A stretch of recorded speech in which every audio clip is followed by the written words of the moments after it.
James W. asks, are the Kings better off trading Richaun Holmes than letting him waste away on the bench? James, yes. The Kings are absolutely 100% better trading Richaun Holmes rather than keeping him on the bench. The issue is, do you have a taker? Who's out there that's available that you can trade and match money with? And also, the trade value of Richaun Holmes is pretty much 0.0 at this point because he's not doing anything. So, yes, you want to trade Richaun Holmes, but you got to make sure you have the right partner, the money matches, and you bring back somebody who can help you out more than Holmes is helping you out right now. Matthew from the text line asks, should we change the goal for this team from play-in to playoff team? Yes. Yeah, I've been saying that since Summer League, Matthew. Yeah, it should be playoffs. This team is, I think they stick around the playoff picture, and it's not just because of what the Kings are doing.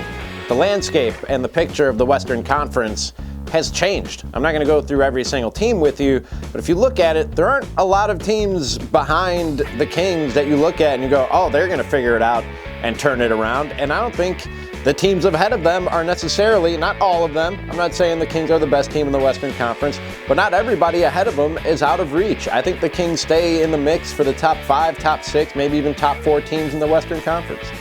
Mark from the text line asks, who has been more important this year, Fox or Sabonis? Mark, it's funny you asked that. You know, myself and Rami, we were talking about this on the show this week, and I think it's Domas. I think Domas is the most important player on this team. He facilitates the offense, his strength and physicality down in the paint, competitiveness, and also you don't really have anybody who can replace Domas. I mean, you're playing Metu at small ball 5 right now. If Domas went down with an injury, and hopefully he doesn't, but if he went down with an injury, you're left with Richaun Holmes and Alex Len, who aren't playing right now. They're completely out of the rotation. So for me, because of his uniqueness, his importance to the offense, and also the fact that you just lack depth at his position, Domas. I would roll with Domas being more important than De'Aaron Fox.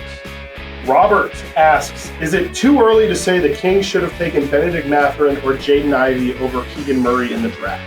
Yeah, I think it is. And also you have to look at why you made the pick. And I don't think it's a secret to anybody that most people going into the draft knew those guys probably had higher ceilings than Keegan Murray, but those were teams, organizations that were looking to build for 3-4 years down the road. The Kings made the play-in or the playoff their number one objective for this year, and Keegan Murray, I still think, is the most NBA-ready guy, and that will play out over the course of 82 games. So even big picture-wise, we don't know who's going to be the best player, and when you look at why they drafted Keegan Murray versus those other guys, I think it still makes sense for the Sacramento Kings.